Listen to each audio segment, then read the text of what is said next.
उसके अंदर कोई घुसा हुआ है। कैसे और क्यों किया जाता है एमआरआई स्कैन? क्या होता है एमआरआई स्कैन? क्या इसे कराने से इंसान मर सकता है? दोस्तों, इस दुनिया में बीमार लोगों की कोई कमी नहीं है। आपको एक से बढ़कर एक अजीब बीमारियों से जूझ रहे लोग देखने को मिलेंगे, लेकिन मुश्किल तब आती है जब डॉक्टर मरीज की बीमारी नहीं पकड़ पाते। और इस कंडीशन में एक ऐसा टेस्ट करवाया जाता है जो शरीर के अंदर की सारी बीमारी निकाल कर बता देता है, और वो है एमआरआई स्कैन। केवल सवाल ये है कि आखिर ये होता कैसे है और इसमें किस तरह की बीमारी सामने आती है और इसे करवाते समय किस तरह की सावधानियां बरतने की जरूरत है, क्योंकि टेस्ट बहुत ही ज्यादा खतरनाक है। और हम ऐसा क्यों बोल रहे हैं, चलिए जानते हैं।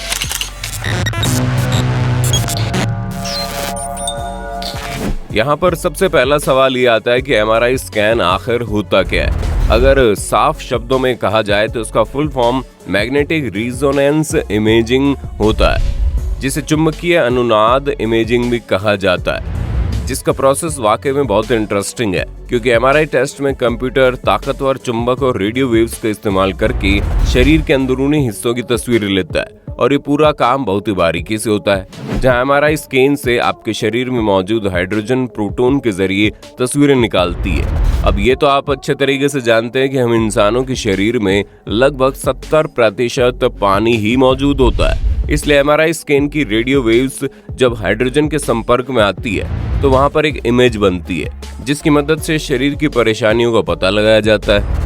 आपको बता दें, एमआरआई टेस्ट में एक्सरे या सीटी स्कैन जैसे दूसरे टेस्ट की तरह रेडिएशन या फिर हानिकारक चीजों का इस्तेमाल नहीं होता। असल में टेस्ट तो चुंबक के इस्तेमाल से किया जाता है, इसलिए सीटी स्कैन से बहुत ही ज्यादा अलग होता है और इसका प्रोसेस भी बहुत अजीब सा होता है। अब आप सोच रहे होंगे वो तो सब ठीक है, लेकिन एमआरआई टेस्ट किस लिए किया जाता है और ये किन बीमारियों को पहचानने में मदद करता है? तो दोस्तों, बात कुछ ऐसी है कि एमआरआई टेस्ट के जरिए डॉक्टर बिना किसी टूल का इस्तेमाल किए आपके शरीर के अंदरूनी हिस्सों की बारीकी से जांच कर सकते हैं। जो बीमारियां डॉक्टर की नजरों से बच जाती है, वो बीमारियां एमआरआई टेस्ट में नजर आ जाती है, क्योंकि ये छोटी से छोटी बीमारी को भी डिटेक्ट कर लेता है, जिसके बाद डॉक्टर को उस बीमारी का इलाज करने में कोई परेशानी नहीं होती। पर दोस्तों, इस एमआरआई टेस्ट की सबसे खास बात यह है कि इसमें न सिर्फ मरीज के शरीर में मौजूद बीमारी का पता चलता है, बल्कि बीमारी का जो इलाज हो रहा है वो शरीर पर असर कर रहा है या नहीं, इसका भी पता लग सकता है, क्योंकि रेडियो वेव्स के जरिए जो तस्वीरें सामने आती हैं उसमें शरीर के खराब हुए अंग और उसके ठीक होने की प्रोग्रेस सब कुछ नजर आ जाता है। और हैरान करने वाली चीज तो यह है कि इस मशीन के जरिए ये तक पता लगाया जा सकता है कि आपका दिमाग सोते वक्त किस तरीके से काम करता है। जब आप सोचते हैं कि आपके दिमाग का कौन सा हिस्सा ज्यादा एक्टिव रहता है, इतना ही नहीं, आपके दिमाग में होने वाली सभी प्रकार की हलचलों के बारे में या फिर ब्रेन स्ट्रोक या ब्रेन ट्यूमर जैसी तकलीफों के बारे में भी आसानी से पता लगाया जा सकता है। यानी कि आपके सिर से लेकर पैर तक शरीर में जितने भी अंदरूनी पुर्जे हैं, उन सब की गहराई से जांच करने में एमआरआई स्कैन मदद करता है। आप ये तो समझ गए इसे क्यों किया जाता है और ये टेस्ट मेडिकल फील्ड में कितना ज्यादा जरूरी है। लेकिन अब सवाल ये आता है कि आखिर इतने अहम टेस्ट को किस तरह किया जाता है? क्या इसमें कोई खतरा होता है? दोस्तों, जब कोई मरीज डॉक्टर के पास अपना एमआरआई स्कैन करवाने आता है तो डॉक्टर सबसे पहले उसके शरीर में मौजूद जितनी भी धातु की चीजें हैं उसे उतरवा लेते हैं, जैसे कि चश्मा, घड़ी, अंगूठी, कानों में पहने जाने वाली बाली, नाक की नथनी वगैरह वगैरह। लेकिन इतने से काम नहीं चलता, बल्कि मरीज के सारे कपड़ों को निकलवा दिया जाता है और उन्हें बिल्कुल सफेद या फिर नीले रंग का कपड़ा दिया जाता है, जो बहुत ही ढीला ढाला और पतला होता है, ताकि जब मरीज को मशीन के अंदर डाला जाए तो शरीर के हर एक अंग के बारे में अच्छी तरह से जानकारी हो पाए। ये सारी चीजें होने के बाद मरीज को एमआरआई मशीन पर लिटा दिया जाता है और फिर उसे मशीन के अंदर भेजा जाता है। जब मरीज मशीन के अंदर जाता है तो चुंबकीय और रेडियो वेव्स की मदद से उसे अच्छी तरह स्कैन किया जाता है और फिर कंप्यूटर की मदद से मरीज के शरीर के अंदरूनी अंगों की तस्वीरें ले ली जाती है। इन तस्वीरों को देखकर डॉक्टर ये पता लगाते हैं कि मरीज की मेडिकल कंडीशन कैसी है, क्या वो बहुत ज्यादा बीमार है या फिर चीजें नॉर्मल है, और जो दवा मरीज दे रहे हैं वो काम कर रही है या फिर नहीं। यहाँ तक कि ये मशीन इंसान की बीमारी कितनी पुरानी है ये तक पता लगा सकती है। हालांकि एक बात ध्यान रखिए, ये बिल्कुल भी जरूरी नहीं है कि आपके पूरे शरीर का एमआरआई स्कैन होगा। आपके शरीर की जिस जगह पर प्रॉब्लम हो या फिर कोई चोट वगैरह लगी हो तो आप उस अकेली जगह का भी स्कैन करवा सकते हैं, क्योंकि कई लोगों को केवल ब्रेन में प्रॉब्लम होती है, वहीं कुछ लोग पैरों की तकलीफ से परेशान रहते हैं। इन्हीं चीजों के लिए मशीन को इस तरह से डेवलप किया गया है ताकि शरीर के किसी पर्टिकुलर हिस्से में भी रेडियो वेव्स के जरिए उसका स्कैन निकाल सकती है।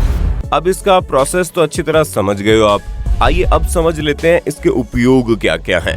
क्योंकि दोस्तों एक वक्त था जब लोग एमआरआई मशीन के अंदर जाने से डरते थे, लेकिन जैसे जैसे बीमारियां अपना विस्तार कर रही है वैसे वैसे इस मशीन का इस्तेमाल भी बढ़ता जा रहा है, क्योंकि ऐसी बहुत सी बीमारियां जो मरीज को देखते ही पता नहीं लगाई जा सकती और उनके बारे में बारीकी से जानने के लिए एमआरआई स्कैन बहुत जरूरी हो जाता है। वैसे दोस्तों ज्यादातर मामलों में दिमाग से जुड़ी बीमारी जैसे ब्रेन ट्यूमर या फिर ब्रेन स्ट्रोक या फिर लोग अपनी रीढ़ की हड्डी की जांच कराने के लिए भी इस मशीन का इस्तेमाल करते हैं। लेकिन इसका मतलब ये नहीं है कि मशीन शरीर के बाकी अंगों पर काम ही नहीं करती। ये हर एक हिस्से की बारीकी से जांच कर सकती है, जैसे कि शरीर की हड्डियों और जोड़ों की जांच करनी हो या फिर महिलाओं के स्तनों की जांच करनी हो। और तो और इस मशीन के जरिए दिल से जुड़ी समस्याओं के बारे में पता लगाया जा सकता है और जो शरीर के बाकी हिस्से होते हैं उन्हें भी इस जांच की मदद से देखा और समझा जाता है। दोस्तों इस मशीन से गर्भाशय की भी जांच हो जाती है, लेकिन उससे पहले डॉक्टर की सलाह लेनी बहुत जरूरी है, क्योंकि एमआरआई स्कैन के जरिए शरीर से निकलने वाले रेडियो वेव्स गर्भ में पल रहे बच्चे के लिए खतरनाक भी तो हो सकती है। आइए दोस्तों एमआरआई स्कैन करवाने से पहले कुछ अहम बातें भी बता देते हैं जिसे याद रखना बहुत जरूरी है।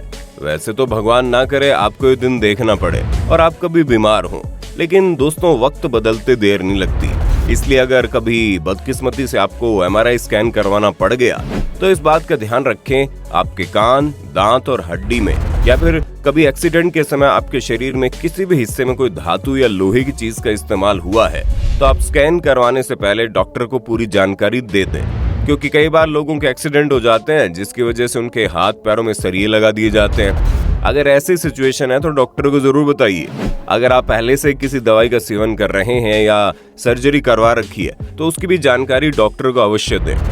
दोस्तों एमआरआई स्कैन करने वाली मशीन जिस कमरे में होती है वहाँ किसी भी प्रकार के धातु को ले जाने से मना किया जाता है, क्योंकि ये बहुत ही पावरफुल मशीन है जिसका चुंबकीय क्षमता बहुत ज्यादा होती है और वो छोटी से छोटी धातु को अपनी ओर खींच सकती है, जिसकी वजह से एमआरआई टेस्ट की बड़ी दिक्कतें हो जाती है। इसलिए जब टेस्ट कराने जाएं तो ज्यादा हीरो बनने की जरूरत नहीं है, जैसा जैसा डॉक्टर बोले वैसे वैसे आपको करना है। दोस्तों अनोखे टेस्ट के बारे में इतना कुछ जानने के बाद आपके दिमाग में ये सवाल तो जरूर गोते मार रहा होगा कि आखिर एमआरआई स्कैन कराने में खर्चा कितना है। तो दोस्तों जिस तरह डॉक्टर की फीस अलग अलग होती है ना, उस तरह ये जांच हर हॉस्पिटल में अलग अलग चार्ज की जाती है, क्योंकि कुछ हॉस्पिटल्स में इसकी फैसिलिटी बहुत ज्यादा अच्छी होती है, कुछ में कम अच्छी होती है। हालांकि सरकारी अस्पतालों में एमआरआई टेस्ट बाकी प्राइवेट अस्पतालों के मुकाबले कम खर्चे में हो जाता है। दोस्तों इस जांच की कीमत इस पर निर्भर करती है कि आपके शरीर के किस हिस्से की जांच करनी है आपको, या फिर अपने पूरे शरीर की जांच करवा रहे हो, क्योंकि अगर आप एक हिस्से की जांच करवाते हो तो पैसे थोड़े कम लगते हैं और अगर आप पूरे शरीर में मौजूद दिक्कत को जानना चाहते हैं तो जाहिर सी बात है पैसे ज्यादा लगेंगे। और अगर हम इस जांच की अनुमानित फीस के बारे में बात करें तो मान लीजिए ये जांच 5,000 से लेकर 25,000 के बीच में हो जाएगी। हो सकता है इससे भी ज्यादा पैसे लग जाएं, लेकिन ठीक ठाक जगहों पर इतने पैसे लगना नॉर्मल बात है। अब हम तो आपको यही कहेंगे स्वस्थ रहिए ताकि आपको इतना मोटा खर्चा करके इस तरह की जांच न करवानी पड़े।